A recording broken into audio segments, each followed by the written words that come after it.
Hello everyone. तो आज हम पढ़ने वाले हैं as you can see kinematics. ठीक है, तो स्टार्ट करते हैं। स्टार्ट इसलिए कर रहे हैं, अपना मैं इंट्रोडक्शन इसलिए नहीं दे रहा क्योंकि हम यहाँ पे किस लिए आए हैं, पढ़ाई करने आए हैं। पढ़ाई करते हैं, मेरा इंट्रो लेके क्या करोगे? ठीक है, मेन काम तो पढ़ाई करने आया ना, तो पढ़ाई करो। फिर काइनेमेटिक्स स्टार्ट करते हैं आज। ठीक है, तो इसमें हम पढ़ेंगे कॉज ऑफ मोशन, बिल्कुल नहीं पढ़ने वाले। ठीक है, the part of physics in which we study motion of the object without considering its cause।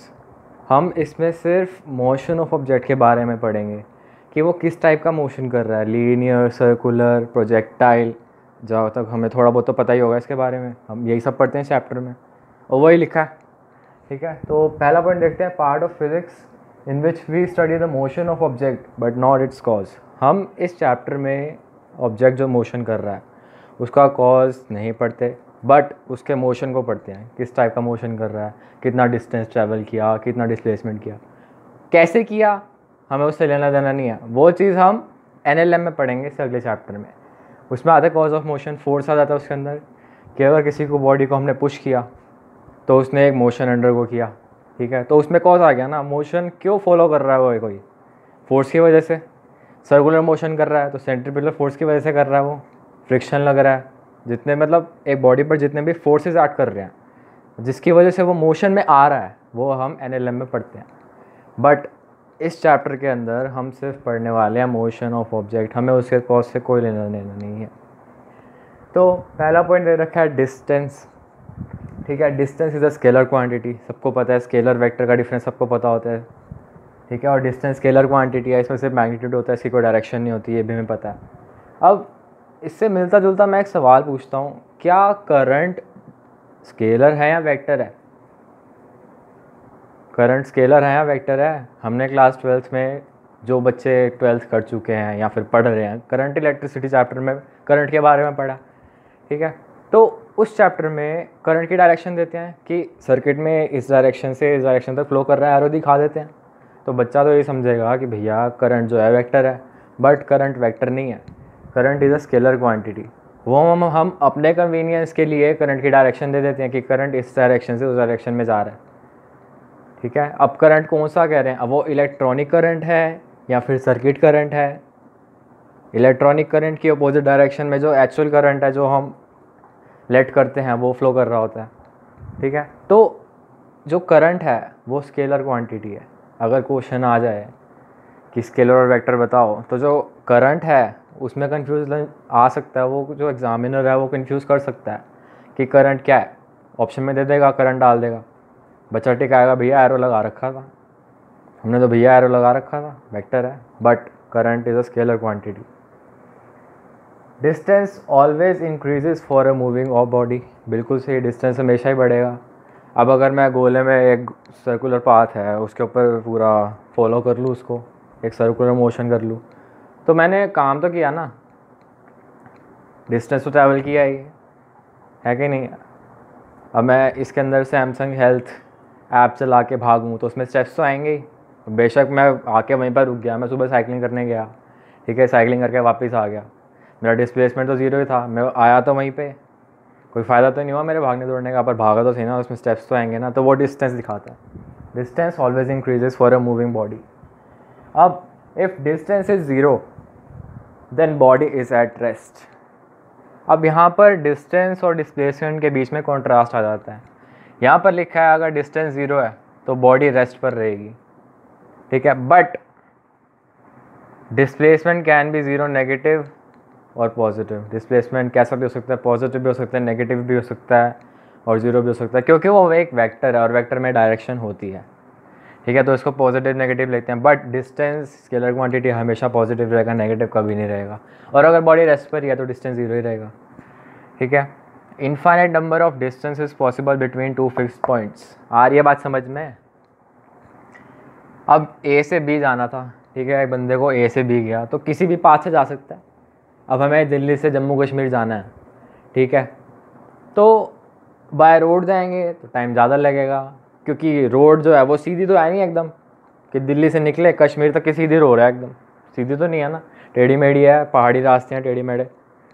ठीक है जी। पर अगर एरोप्लेन से जाएंगे तो एरोप्लेन तो सीधा जाएगा। तो डिस्टेंस किस में ज़्यादा ट्रैवल किया जाएगा, बाय रोड या फिर बाय एरोप्लेन? बाय रोड, है कि नहीं? खुद सोच के देखो ना, एरोप्लेन तो उड़ता हुआ चला जाएगा, उसे रोड से क्या लेने देना, वो तो अपने सीधा ट्रैवल करेगा, उसके आगे ऑब्स्टिकल तो नहीं आ रहा। अब हमें तो रोड से ट्रैवल करना पड़ेगा, घर तोड़ते बीच में से निकल जाएंगे, नहीं ना। तो अब यहाँ पर डिफरेंस समझ आ गया होगा डिस्टेंस और डिस्प्लेसमेंट के बीच में। अब जो डिस्प्लेसमेंट है वो शॉर्टेस्ट पाथ है between two initial and final points, ठीक है। यहाँ पे लिखा भी हुआ है for a moving body it can increase और डिक्रीज, क्योंकि वेक्टर है। अब मान लो मैं यहाँ पे खड़ा हूँ, ठीक है, मैं आगे गया तो मेरा डिस्टेंस बढ़ेगा, और मेरा मान लो इस डायरेक्शन में जा रहा हूँ इनिशियली, इधर गया तो मेरा डिस्प्लेसमेंट भी बढ़ेगा। अब मैंने क्या किया, मैं आगे आ गया। अब आगे आके मैं वापस आया तो मेरा डिस्टेंस तो आने के टाइम भी बढ़ा है ना, डिस्टेंस तो मैंने ट्रैवल किया ही, बट अब जब मैं वापस आ गया तो मेरा डिस्प्लेसमेंट ज़ीरो हो गया। अब अगर मैं इस पोजीशन के रिस्पेक्ट में पीछे जाऊंगा तो मेरा डिस्प्लेसमेंट नेगेटिव हो जाएगा, क्योंकि जो इनिशियल पॉइंट है ना, रेफरेंस पॉइंट, उसके रिस्पेक्ट में मैं पीछे चला गया। क्योंकि इनिशियली जो पॉइंट लेते हैं हम, इनिशियली जो डायरेक्शन लेते हैं वो हमेशा पॉजिटिव ही लेंगे। अगर मैं इधर जा रहा हूँ तो मेरा डिस्प्लेसमेंट पॉजिटिव हो रहा है। अब अगर मैं इस डायरेक्शन में जाऊँगा तो मेरा डिस्प्लेसमेंट नेगेटिव हो जाएगा। रेफरेंस का खेल है, क्योंकि वो वेक्टर क्वांटिटी है, वेक्टर में डायरेक्शन लेना ही लेना पड़ेगा, ठीक है। बट मेरा डिस्टेंस जो है वो हमेशा पॉजिटिव ही रहेगा।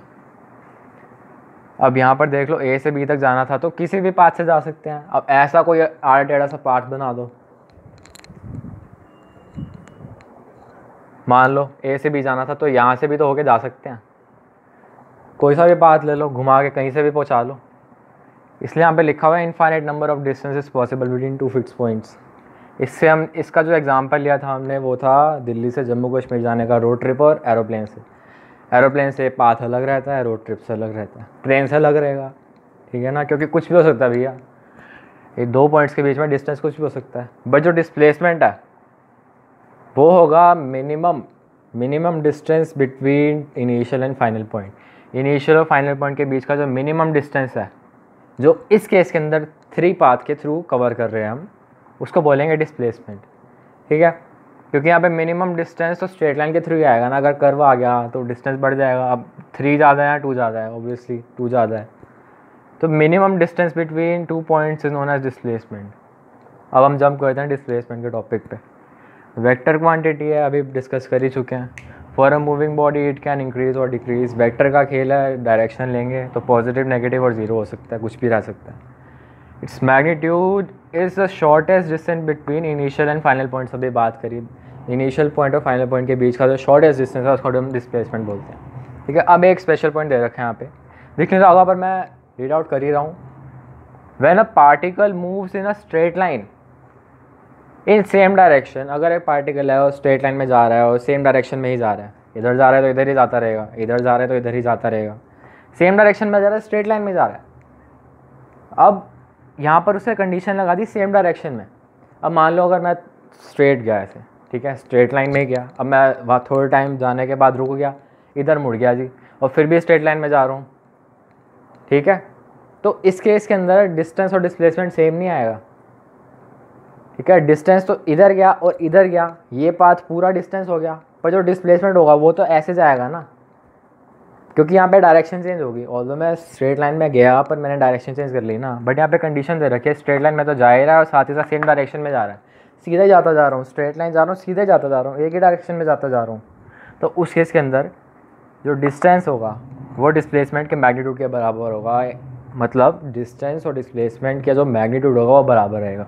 बट यहाँ पर हमने डिस्प्लेसमेंट का मैग्नीट्यूड लिया है, डायरेक्शन नहीं ली, याद रखना, हमने वेक्टर यूज़ नहीं किया यहाँ पे, क्योंकि जो डिस्टेंस है वो तो स्केलर है, उसको डायरेक्शन से कोई लेना देना है नहीं, और जो डिस्प्लेसमेंट है उसका जो मैग्नीट्यूड होगा वो भी स्केलर होगा, ठीक है ना। हम वेक्टर तो नहीं ले रहे, हम डिस्प्लेसमेंट तो नहीं ले रहे, सिर्फ हम डिस्प्लेसमेंट का मैग्नीट्यूड ले रहे हैं, which is equal to distance. अब एक और पॉइंट दिया हुआ है यहाँ पे, distance can be equal to और ग्रेटर दैन डिस्प्लेसमेंट, ठीक है। अब इस पॉइंट को हम अपने इंटेलेक्ट से समझने की कोशिश करेंगे अपने आप। इतना कुछ पढ़ा दिया, अब इस पॉइंट को अपने आप समझने की कोशिश करो विद एग्जांपल, और अगर कुछ समझ नहीं आए तो नीचे पूछ लेना। अगली क्लास में बता दिया जाएगा। वैसे अब इतना पढ़ा दिया है, इतने विस्तार में पढ़ाया है, समझ आ जाना चाहिए। अब अगला पॉइंट देखते हैं हम, ये भी बाद में डिस्कस करेंगे, डिस्प्लेसमेंट वेक्टर। अब हमें बोला जी क्वेश्चन में एक पार्टिकल था, इनिशियली x1 y1 पोजीशन पर था, इस पोजीशन पर था, ठीक है। तो इस पोजीशन के जो कोऑर्डिनेट्स हैं वो x1 और y1 है। अब वो चला a से b तक, b पोजीशन के कोऑर्डिनेट्स हैं y2 और x2 y2, कुछ भी कह रहा हो, फ़र्क नहीं पड़ता। तब उसने पूछ लिया उसने कितना डिस्टेंस ट्रैवल किया या फिर कितना डिस्प्लेसमेंट ट्रैवल किया। अब यहाँ पे सेम डायरेक्शन में जा रहा है, डायरेक्शन चेंज नहीं हो रही, और स्ट्रेट लाइन में जा रहा है, तो डिस्प्लेसमेंट और डिस्टेंस एक ही बात है। कुछ भी बोलो, डिस्प्लेसमेंट बोलो, डिस्टेंस बोलो, कुछ फ़र्क नहीं पड़ता, ठीक है। अब हमें इस पाथ की लेंथ निकालनी है, तो उसके लिए फॉर्मूला आएगा displacement equals to length of line equals to, अब अगर यहाँ पर मान लो एक प्लेन और दे रखी होती, मान लो z एक्सिस और दे रखा है, तो इस फॉर्मूले में z की वैल्यू भी ऐड कर देते हैं, ठीक है। तो अभी फ़िलहाल सिर्फ 2 प्लेन में ही देख रहे हैं, सिर्फ प्लेन के अंदर ही, 2 कोऑर्डिनेट्स के अंदर, 2D मोशन के अंदर। तो फाइनल माइनस इनिशियल का होल स्क्वायर, ठीक है। अब अगर इसे हम ढंग से समझने की कोशिश करें तो ये क्वेश्चन तो इस पर सीधा डिस्प्लेसमेंट पूछ लिया। इस वाले क्वेश्चन को देखो, इस वाले क्वेश्चन को सॉल्व कर लेंगे, ऑटोमेटिकली सॉल्व हो जाएगा। इसमें दे रखा है पार्टिकल स्टार्ट्स फ्रॉम पॉइंट जिसके कोऑर्डिनेट दे रखे हैं 1 1 1, तो 1 i cap plus 1 j cap plus 1 k cap and reach at point 4 5 3, ठीक है। इसके भी कोऑर्डिनेट्स वैसे लिख देंगे i j k की फॉर्म में। Find out the displacement vector and its magnitude. तो जो डिस्प्लेसमेंट वेक्टर आएगा वो फाइनल माइनस इनिशियल को सॉल्व करके आएगा, ठीक है। तो फाइनल माइनस इनिशियल किया तो x के जो कोऑर्डिनेट्स आ जाएंगे, डिस्प्लेसमेंट के x कोऑर्डिनेट्स आएंगे, वो x2 माइनस x1 आएगा, फाइनल माइनस इनिशियल। अब ये मत सोचना कि अगर फाइनल छोटा है और इनिशियल बड़ा तो हम इनिशियल में से फाइनल घटा दें, ये मत गलती मत करना, हमेशा फाइनल माइनस इनिशियल ही करना है, क्योंकि ये वेक्टर है, वेक्टर में डायरेक्शन पॉसिबल है। अगर नेगेटिव आ भी गया तो भी कोई फ़र्क नहीं पड़ता, ठीक है। उसको पॉजिटिव लाने के चक्कर में इनिशियल में से फाइनल मत घटा देना, ठीक है। तो फाइनल माइनस इनिशियल 4 माइनस 1 तो 3 कैप आ गया, 5 माइनस 1 तो 4 j कैप आ गया, 3 माइनस 1 तो 2 k कैप आ गया। ये आ गया डिस्प्लेसमेंट। फाइनल माइनस इनिशियल के कोऑर्डिनेट्स निकाल लो। अब अगर इसका मैग्नीट्यूड निकालना है तो अंडर रूट में इसका स्क्वायर प्लस इसका स्क्वायर प्लस इसका स्क्वायर, अंडर रूट में 3 का स्क्वायर प्लस 4 का स्क्वायर प्लस 2 का स्क्वायर, 9 16 4, इसको ऐड किया 29 आ गया, ठीक है। वेक्टर को ऐसे सॉल्व करते हैं हम। अगर 2 वेक्टर दे रखे हैं हमारे पास, समझ लो a और b वेक्टर दे रखा है, तो उसका रिजल्टेंट का मैग्नीट्यूड कैसे निकालते हैं, अंडर रूट a का स्क्वायर प्लस b का square plus 2ab cos theta, ऐसे ही करते हैं। बट यहाँ पर हमें वेक्टर फॉर्म में दे रखा है, ठीक है, तो इसीलिए इसको सॉल्व करना आसान हो गया। अब इस पॉइंट पर आते हैं वापस, डिस्प्लेसमेंट निकालना था, मैग्नीट्यूड निकालने के लिए x2 minus x1 y2 minus y1 किया, इससे हमारे पास क्या आ गए, डिस्प्लेसमेंट आ गया, ठीक है। अब उसका मैग्नीट्यूड निकालना है तो अंडर रूट में उसका स्क्वायर कर दो, यहाँ पे भी तो वही किया था, अंडर रूट लिया था और इनका इंडिविजुअल स्क्वायर कर दिया था। आ रही बात समझ में? तो इस क्वेश्चन को सॉल्व, ये क्वेश्चन समझ आ गया था ना, तो ये ऑटोमेटिकली समझ आ गया। अब अगला क्वेश्चन देखते हैं। A particle starts from point O point से स्टार्ट किया पार्टिकल ने अपना motion, circular motion, and reaches point, O से स्टार्ट किया, ओ पर ही आ गया, यहाँ से चला घूम फिर के वहीं पर आ गया, ठीक है। जैसे सुबह सुबह मैं साइकिलिंग करने गया, साइकिलिंग करके वापस ही जाऊँगा, किसी और के घर तो जाऊँगा नहीं अब, ठीक है। Along a circular path O A B C O, ठीक है, of radius R, circular path का रेडियस वो आर है। Find the distance and displacement. अब डिस्टेंस भी निकालना है, डिस्प्लेसमेंट भी निकालना है, कहाँ से कहाँ तक का, उसके लिए हमें 4 क्वेश्चन दे रखे हैं। इस क्वेश्चन के अंदर 4 क्वेश्चन है। अब वो पूछ रहा है डिस्टेंस भी निकालना है, डिस्प्लेसमेंट भी निकालना है, कहाँ से कहाँ तक। तो पहले पार्ट में दे रखा है ओ से ओ तक, अगर ओ से ओ तक आया तो डिस्टेंस भी बताओ, डिस्प्लेसमेंट भी बताओ। ओ से ओ तक आया तो उसने डिस्टेंस कितना ट्रैवल किया, इस जो पार्ट ट्रैवल किया उसकी लेंथ, और इसकी लेंथ कितना होगा, सर्कल का पेरीमीटर 2 पाई आर, तो उसका डिस्टेंस हो गया 2 पाई आर। डिस्प्लेसमेंट कितना आया, 0 से 0 आया, जहाँ से चला वहीं आ गया, डिस्प्लेसमेंट तो ज़ीरो ही होगा, ठीक है। तो डिस्प्लेसमेंट ज़ीरो आ गया क्योंकि shortest distance between initial and final point is displacement. और वही यहाँ पर, अब यहाँ से चला यहाँ पर आ गया, 0 से 0 तक डिस्प्लेसमेंट कितना होगा, 0 ही होगा। अब O से गया A तक, अब O से गया A तक, ठीक है। तो इस डिस्टेंस, इस वाले पाथ के लिए हम पहले डिस्टेंस निकालते हैं। O से A तक गया, अब ये जो पूरा पाथ है इसकी वैल्यू कितनी है, 2πr है। अब ये वाला डिस्टेंस इस पूरे पाथ का कितना है, 1/4 है, क्योंकि एक पार्ट ये हो गया, दूसरा पार्ट ये हो गया, तीसरा ये हो गया, चौथा पार्ट ये हो गया, ठीक है। तो ये जो डिस्टेंस था O से ये पूरे पाथ का 1/4 हो गया। तो पूरा पाथ कितना है, 2πr डिवाइडेड बाई 4। तो आंसर कितना आया, πr/2। ये हो गया इसका डिस्टेंस। अब डिस्प्लेसमेंट कितना हुआ, तो O और A के बीच में शॉर्टेस्ट डिस्टेंस, एकदम स्ट्रेट लाइन ड्रॉ कर दो शॉर्टेस्ट डिस्टेंस के लिए, क्योंकि यहाँ पर हमने जब डिस्प्लेसमेंट की बात कर रहे थे तो यहाँ पर भी A से लेके B तक के बीच में स्ट्रेट लाइन ड्रॉ कर दी थी, कर्व लाइन कभी नहीं ड्रॉ करी थी। डिस्प्लेसमेंट को निकालने के लिए सबसे बेस्ट तरीका है एक स्ट्रेट लाइन ड्रॉ कर दो इनिशियल और फाइनल पॉइंट के बीच में, ठीक है। तो यहाँ पर था स्ट्रेट लाइन हमने ड्रॉ कर दी। अब ये डिस्टेंस निकालना है, ये जो डिस्टेंस है ये सर्कल का रेडियस है, ये भी रेडियस है, तो ये कितना आ जाएगा, √r। पाइथागोरस थ्योरम से निकाल लेंगे। इस बार ये जो हाइपोटेनस हो गया, तो हाइपोटेनस r का स्क्वायर प्लस r का स्क्वायर, ये कितना हो गया, √2r का स्क्वायर इक्वल्स टू √2r। तो √2r आ गया डिस्प्लेसमेंट। अब वो अगले पार्ट में बोल रहा, थर्ड पार्ट में O से गया B, ठीक है। तो O से B गया, तो इसमें डिस्टेंस कितना होगा, पूरा पाथ है 2πr, तो उसका हाफ ट्रेवल किया है इसने, तो πr आंसर आ गया डिस्टेंस के लिए, ठीक है जी। डिस्प्लेसमेंट कितना हुआ, इनिशियल और फाइनल पॉइंट के बीच में शॉर्टेस्ट डिस्टेंस, तो स्ट्रेट लाइन ड्रॉ कर दो इनिशियल और फाइनल पॉइंट के बीच में, स्ट्रेट लाइन ड्रॉ कर दी। ये r था, ये भी r था रेडियस, तो ये डिस्टेंस कितना हो गया, 2r हो गया। तो डिस्प्लेसमेंट कितना आ गया, 2r।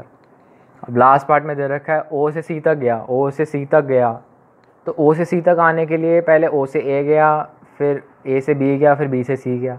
तो कितना पार्ट ट्रैवल कर लिया, अगर इस पूरे को हम 4 पार्ट्स में डिवाइड कर दें, 3 पार्ट ट्रैवल करे उसने, तो 3/4 ट्रैवल कर दिया, 3/4 ऑफ टोटल पार्ट।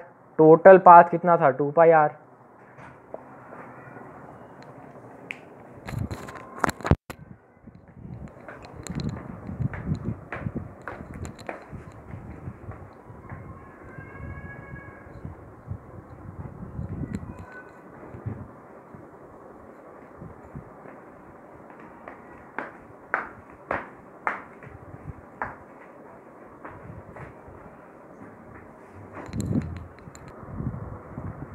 रुकावट के लिए खेद है, घर में रिकॉर्डिंग कर रहा हूँ, लोगों का क्या, परिवार वालों का आना जाना तो लगा ही रहता है। छोटे भाई बहनों तो उनको चैन तो होता नहीं, ठीक है, उंगली करे बिना। अब हम कहाँ पर थे, O से C तक आए थे, ठीक है जी। तो ये था, तो ये क्या था, 2 टाइम्स, तो 3/2 πr आ गया आंसर डिस्टेंस। अब डिस्प्लेसमेंट की बात करें तो O से C तक, जैसे O से A था वैसे ही O से C है, ये डिस्टेंस आ रहा है, डिस्टेंस आ रहा है, तो ये कितना हो गया, √2r आ गया डिस्प्लेसमेंट। अब हमने ये पढ़ लिया, ठीक है, ये भी पढ़ लिया, ये पूरा पढ़ लिया। अब आगे जम करने से पहले ये छोटा सा पॉइंट रह गया था, ये आगे आने वाले चैप्टर्स में हम पढ़ेंगे। तो सेंटर ऑफ मास चैप्टर है, उसमें हम पढ़ेंगे। फ़िलहाल इससे रिलेटेड टॉपिक था तो मैंने यहीं पे कवर कर दिया।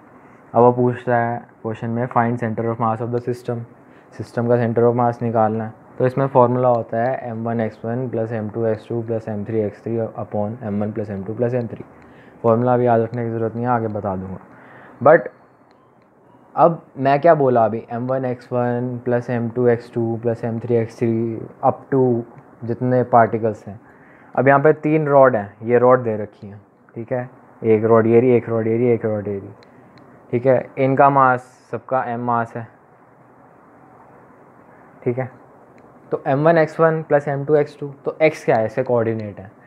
अगर हमें x कोऑर्डिनेट निकालना है सेंटर ऑफ मास का, तो m1x1 करेंगे + m2x2 करेंगे + m3x3 करेंगे divided by m1 + m2 + m3 करेंगे। फॉर्मूला याद रखने की ज़रूरत नहीं है, बस जो बता रहा हूँ उतना याद रखना है। अब y कोऑर्डिनेट निकालना है, तो m1/1 + m2/2 + m3/3 upon m1 + m2 + m3 करेंगे। अब ये जो मैं x1 x2 x3 बोल रहा हूँ, m1 x1 plus m2 x2 plus m3 x3, x1 x2 x3 y1 y2 y3 बोल रहा हूँ, ये क्या है? ये जो पार्टिकल्स हैं सेंटर ऑफ मास निकालने के लिए, जो सिस्टम में जितने भी पार्टिकल्स हैं उनके कोऑर्डिनेट्स हैं। कोऑर्डिनेट्स किसके? उनके सेंटर के। हम क्या करेंगे, कुछ भी हमें पार्टिकल दे रखा होगा, हम उस पार्टिकल को पॉइंट मास की तरह लेट करेंगे। अब ये रॉड है अगर, तो इसे हमें पॉइंट मास पे कन्वर्ट करना है, तो उसके लिए हम क्या करेंगे, मान लो ये मैंने कोऑर्डिनेट बनाया,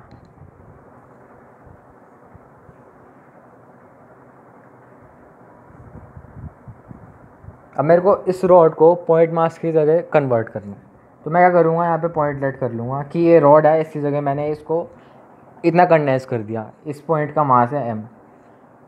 तो ये जो रॉड था इसका पूरा मास कहाँ पर कंसंट्रेटेड माना जाएगा? इसके सेंटर में ही माना जाएगा। अगर इस रॉड को मैं कंडेंस कर दूँ तो इस रॉड का जो पूरा मास है इसके सेंटर में माना जाएगा। तो मान लो इस पूरे रॉड का जो मास है वो यहाँ पर है, इसके सेंटर में, ठीक है। और इस सेंटर का डिस्टेंस कितना है? a/2, क्योंकि ये पूरी लेंथ a है तो इसका आधा कितना हो गया? a/2। तो इसके कोऑर्डिनेट हो गए a/2। तो मैंने इस रॉड को पॉइंट मास में कन्वर्ट कर दिया और मेरे पास उसके कोऑर्डिनेट भी आ गए। क्योंकि इसके लिए मैं कोऑर्डिनेट नहीं लिख सकता, क्योंकि इसके लिए अलग अलग कोऑर्डिनेट होंगे, हर पॉइंट का कोऑर्डिनेट अलग होगा, है कि नहीं? इस पॉइंट के लिए कोऑर्डिनेट कुछ होगा, इस पॉइंट के लिए कोऑर्डिनेट कुछ होगा, ऐसे लेट नहीं कर सकते। इनफाइनाइट पॉइंट्स ले लेंगे फिर तो हम, कितने ऐड करोगे? इन्फाइनिटी तो चलता रहेगा इंटीग्रेशन कर करके, ठीक है। तो हमने इसे पॉइंट मान लिया, इस पॉइंट का मास है m और इसका कोऑर्डिनेट, इसका डिस्टेंस है यहाँ से लेके यहाँ तक a/2। तो इसके कोऑर्डिनेट कितने हो गए? 0 और a/2 कोऑर्डिनेट हो गए इसके। हमारे पास मास भी आ गया, कोऑर्डिनेट भी आ गए, ठीक है। अब ऐसे ही इस वाली रॉड के लिए यहाँ पर लेट कर लेंगे m, इसका डिस्टेंस भी यहाँ से a/2 लेंगे सेंटर से, तो a/2 और y0। अब इस रॉड के लिए क्या करेंगे, इस रॉड के लिए एवरेज निकाल लेंगे। इस वाले पॉइंट का x कोऑर्डिनेट कितना है? 0 है, क्योंकि यहाँ पर है। इस वाले पॉइंट का x कोऑर्डिनेट कितना है? a है, तो 0 + a/2, ये आ गया x कोऑर्डिनेट। अब इसके रॉड के लिए y कोऑर्डिनेट निकालना है, तो इस वाले पॉइंट का y कोऑर्डिनेट कितना है? a है, और इस वाले पॉइंट का y कोऑर्डिनेट कितना है? 0 है, तो a + 0/2 एवरेज निकाल लेंगे। अगर ढंग से देखें तो हमने इन पॉइंट्स के लिए भी एवरेज ही निकाला है, ठीक है। इस पॉइंट का, इस वाली रॉड के लिए अगर y कोऑर्डिनेट निकालना है इसका, तो एक तो 0 है और एक y है, 0 + y/2, तो y/2 मतलब a/2। इसका y कोऑर्डिनेट a/2 था। अब अगर इसका x कोऑर्डिनेट निकालना है तो 0 0/2 0 आएगा, वो यहाँ पे 0 था, ठीक है। तो दोनों एक्सट्रीम एंड्स का हमें एवरेज ले लेना है, अगर कोऑर्डिनेट वाइज अगर हमें उसे पॉइंट मास में कन्वर्ट करना है, ठीक है। ये बस ऐसे ही बताया, जो आगे चैप्टर आएगा उसमें विस्तार में बताऊंगा और वहाँ पे समझ भी आएगा। अगर यहाँ पे समझ नहीं आया तो टेंशन लेने की ज़रूरत नहीं। अब यहाँ पर नेचुरल डायरेक्शंस दे रखी हैं। अगर ये डायरेक्शन बोलूँ तो ये एक्स एक्सिस है, वेस्ट बंगाल इन ईस्ट, यहाँ पर ईस्ट है, वेस्ट बंगाल इधर होता है, यहाँ पर ईस्ट है। इस तरह से याद रख लो, वेस्ट बंगाल इन ईस्ट, वेस्ट बंगाल ईस्ट में है, वेस्ट बंगाल वेस्ट में नहीं है। वेस्ट बंगाल कहाँ होता है? इधर होता है, इतना तो पता ही है अपने को, स्टेट्स तो पता ही है कहाँ कहाँ होती है। तो वेस्ट बंगाल इधर होता है, वेस्ट बंगाल इन ईस्ट, ये ईस्ट, ये वेस्ट, ये नॉर्थ, ये साउथ, ठीक है। ये आई हो गया, ये जे हो गया, माइनस है, ये माइनस जे। अब अगर इस पॉइंट की डायरेक्शन निकालनी है तो कैसे निकालेंगे? एक पॉइंट हमें याद रखना है कि अगर कोई भी हमारे पास स्केलर क्वांटिटी है, उसको अगर हम मल्टीप्लाई कर देंगे यूनिट वेक्टर से। यूनिट वेक्टर में क्या होता है? यूनिट वेक्टर का जो मैग्नीट्यूड होता है वो होता है 1। यूनिट वेक्टर का मैग्नीट्यूड होता है 1 और उसकी डायरेक्शन क्या होती है? वेक्टर की डायरेक्शन में, ठीक है। अगर हम किसी भी मैग्नीट्यूड को यूनिट वेक्टर से मल्टीप्लाई कर देंगे तो वो एक वेक्टर में कन्वर्ट हो जाएगा, क्योंकि यूनिट वेक्टर का मैग्नीट्यूड कितना है? 1 है। यूनिट वेक्टर, इसका नाम ही यूनिट वेक्टर है। जैसे आई है, आई कैप है, जे कैप है, ये सारे यूनिट वेक्टर हैं। नाम को ही तोड़ लो, यूनिट और वेक्टर। यूनिट मतलब 1, वेक्टर मतलब डायरेक्शन। इसके जो मैग्नीट्यूड है वो 1 है। तो अगर ए जो मैंने लिया था, ये कुछ भी स्केलर क्वांटिटी थी, तो उसमें अगर इसको मैं मल्टीप्लाई करूँगा या इसका मैग्नीट्यूड तो वही रहेगा, किसी को भी 1 से मल्टीप्लाई करो वही चीज़ रहती है, और जिसकी डायरेक्शन थी वो इसकी डायरेक्शन बन जाएगी। ठीक है, तो अगर हम किसी भी स्केलर क्वांटिटी को यूनिट वेक्टर से मल्टीप्लाई कर दें तो वो वेक्टर में कन्वर्ट हो जाता है। और अगर यूनिट वेक्टर निकालना है तो यूनिट वेक्टर निकालने के लिए वेक्टर को डिवाइडेड बाय ए कर देंगे, ये ए मैं इधर ले गया, तो वेक्टर डिवाइडेड बाय उसका मैग्नीट्यूड करेंगे तो यूनिट वेक्टर आ जाएगा। यही काम हमने यहाँ पे किया, हमें डायरेक्शन निकालनी थी, तो यहाँ का जो वेक्टर था आई प्लस जे हो जाएगा, होएगा नहीं होगा, क्योंकि आई है और जे है, उसका रिजल्टेंट निकालेंगे तो आई प्लस जे वेक्टर फॉर्म में। मैग्नीट्यूड तो बोल नहीं रहे हम, मैग्नीट्यूड के लिए फॉर्मूला क्या होता है, अंडर रूट ए का स्क्वायर प्लस बी का square plus 2ab cos theta. मेरे साथ बोलो, अंडर रूट ए का स्क्वायर प्लस बी का square plus 2ab cos theta, ये होता है रिजल्टेंट का मैग्नीट्यूड। बट हमें यहाँ पे वेक्टर लेना है। ठीक है, तो क्योंकि यूनिट वेक्टर निकालना ना, यूनिट वेक्टर का फॉर्मूला क्या होता है, वेक्टर डिवाइडेड बाय उसका मैग्नीट्यूड। ये रहा vector, A vector divided by A, उसका मैग्नीट्यूड जो लिया था हमने, तो वेक्टर तो सिंपली ऐड कर दो, मैग्नीट्यूड निकालना है तो अंडर रूट ए का स्क्वायर प्लस बी का square plus 2ab cos theta.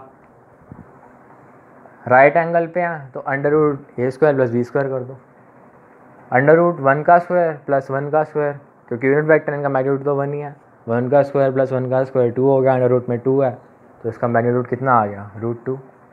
तो ये हमारे पास यूनिट वेक्टर आ गया। तो यूनिट वेक्टर फाइंड आउट करने का यही तरीका है, कोई भी अगर हमारे पास मैग्नीट्यूड दे रखा है उसको अगर हम यूनिट वेक्टर से मल्टीप्लाई कर देते हैं तो हमारे पास वेक्टर आ जाता है। और वो हमसे कुछ भी पूछ सकता है, और मैग्नीट्यूड पूछ सकता है, वेक्टर ले लो और डिवाइडेड बाय उसका यूनिट वेक्टर कर दो तो वह मैग्नीट्यूड आ जाएगा। यूनिट वेक्टर निकालना है तो उसके लिए वेक्टर ले लो डिवाइडेड बाय उसका मैग्नीट्यूड कर दो, जैसे अभी करके दिखाया मैंने। ठीक है, अगला पॉइंट आता है non uniform speed. Non uniform speed कोई बहुत बड़ी चीज़ नहीं है, बट ये कॉन्सेप्ट हमें ग्राफ के क्वेश्चन सॉल्व करने के लिए यूज़फुल होगा। ग्राफ के क्वेश्चन आगे हम पढ़ेंगे, वो पूछ लेगा जी अलग 4 टाइप के ग्राफ दे देगा, कौन सा यूनिफॉर्म है कौन सा नहीं है, किस में स्पीड यूनिफॉर्म है, किस में एक्सेलरेशन कांस्टेंट है, कुछ भी पूछ सकता है वो। तो उसको समझने के लिए हमें ये कॉन्सेप्ट देखना पड़ेगा। नॉन यूनिफॉर्म स्पीड का मतलब क्या है, if a body covers equal distances in equal time interval, अगर कोई बॉडी है वो इक्वल टाइम इंटरवल में इक्वल डिस्टेंस ट्रैवल कर रही है, ठीक है, अनइक्वल डिस्टेंस, सॉरी फिर से करते हैं। अब मान लो मैंने कहा कि मैं यूनिफॉर्म मोशन ट्रैवल कर रहा हूँ, तो मैं इक्वल डिस्टेंस में इक्वल टाइम इंटरवल में इक्वल डिस्टेंस ट्रैवल कर रहा हूँ, यूनिफॉर्म है ना, तो चलता जा रहा हूँ यूनिफॉर्मली चलता जा रहा हूँ, बराबर टाइम में बराबर डिस्टेंस ट्रैवल करता जा रहा हूँ। पहले 5 सेकंड में भी 10 मीटर ट्रैवल किया था, अगले 5 सेकंड में भी 10 मीटर ट्रैवल किया। अब नॉन यूनिफॉर्म स्पीड क्या है, if a body covers unequal distances in equal intervals of time and speed is non uniform. अगर इक्वल टाइम इंटरवल्स में अनइक्वल डिस्टेंस ट्रैवल कर रहा हूँ, टाइम तो रुके नहीं वाला ना। इक्वल टाइम क्यों लिया, मेजरमेंट के लिए रेफरेंस भी चाहिए, ठीक है। अगर इक्वल टाइम इंटरवल्स में इक्वल डिस्टेंस ट्रैवल कर रहा हूँ, टाइम तो हमारे कंट्रोल में नहीं है ना, डिस्टेंस ट्रैवल करना तो हमारे कंट्रोल में है ना। तो हमने जो कांस्टेंट था, टाइम तो बदलने वाला है नहीं, टाइम किसी रुकता है क्या, नहीं ना, तो टाइम को हमने रेफरेंस पॉइंट के लिए कांस्टेंट मान लिया। इक्वल टाइम इंटरवल में इक्वल डिस्टेंस ट्रैवल किया तो यूनिफॉर्म स्पीड है, इक्वल टाइम इंटरवल में अनइक्वल डिस्टेंस ट्रैवल किया तो नॉन यूनिफॉर्म स्पीड है। पहले सेकंड में 20 मीटर ट्रैवल किया, अगले सेकंड में 15 मीटर ट्रैवल किया, उससे अगले सेकंड में 10 मीटर ट्रैवल किया तो नॉन यूनिफॉर्म स्पीड होगी। यही अगर सारे टाइम इंटरवल में पहले सेकंड में भी 20, अगले सेकंड में भी 20, तीसरे सेकंड में भी 20, ठीक है, तो ये वो यूनिफॉर्म मोशन होता, ठीक है।